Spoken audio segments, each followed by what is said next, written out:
And what a remarkable performance, one that will be etched in Ohio State and Sugar Bowl lore forever, mostly because of the big play. On passes of 30 yards or more downfield, Fields hit 80% against Clemson. All other quarterbacks, 26%. Venables have been able to stop all of that, but the percentage that he put up against that Brent Venables defense, the most such completions that the Tigers have allowed under their standout defensive coordinator. And as a result, Ohio State rolls into the national championship game, and they're able to rewrite the ending against Clemson. They took Clemson behind the woodshed and made them say uncle. I mean, that louder, personal. Yeah.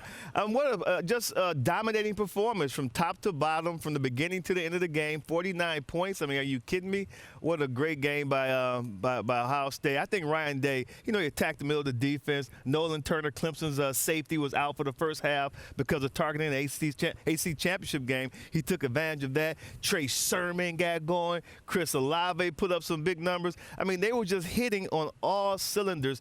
The only thing I want to know is this who they are, or is that a one-off? Because we hadn't seen that the whole year. And now you look at Alabama, that's who they are. That's their MO. They gave Alabama's defense guys a lot to prepare for. Yeah. Tight ends, wideouts, running backs, and a dual-threat quarterback. And when you have a whole year to stew on something, y'all know as athletes, it pisses you off, it ticks you off. Everything you do, everything in their weight room, by the way, said 29-23. So Ohio State, everything was put into this game, this basket. Dabo gave some extra fuel to the fire. Listen, I don't think that was the difference in the game. I think Ohio State was clearly better. Right. But this Ohio State team that showed up, we knew they had weapons, and we knew Fields was good. We knew the defense had potential, but they haven't put it all together and played a great game like this, and they picked the best time. But the revenge factor, Sanchez, I mean, this was a big deal to them, and by the way, they enjoyed it like they should have. Absolutely, and they took this thing personal. I think that's the theme, taken away from the game.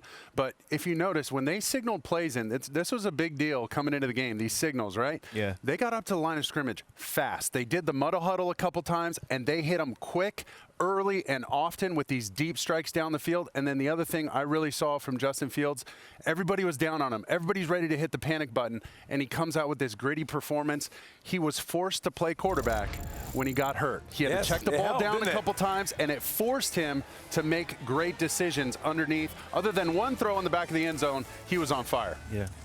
And you see, Fields, this is a guy who came in to the season, especially once the Big Ten decided to play, and people were wondering, okay, could he overtake Trevor Lawrence for the #1 overall quarterback spot, maybe the #1 overall pick in the draft? As you mentioned, he had been doubted, but boy, did he answer in this game against Clemson. I had a coach text me last night during the game and say, Clemson can't get lined up because they're waiting on the signals, just as you point. Exactly. And they didn't necessarily get lined up right. And as a result, Chris Felica's with us this morning, up bright and early. Bear looking good, ready to do something with the board. But before we get to that, what did you think about what you saw from the Bucs last night? Two things. It almost looked like what Ohio State did during the regular season in those 6 games. It was kind of like, okay, we can give show a little bit, give like a B performance, knowing that we're going to be in the playoff, and then just open it up and do that. And I think as well, the way the things went on with the Big Ten this year, canceling the season, coming back to play the season, making the rule about the six games for the title game, not liking the result in Ohio State, wasn't going to be able to get in, changing the rule. I think a lot of people forgot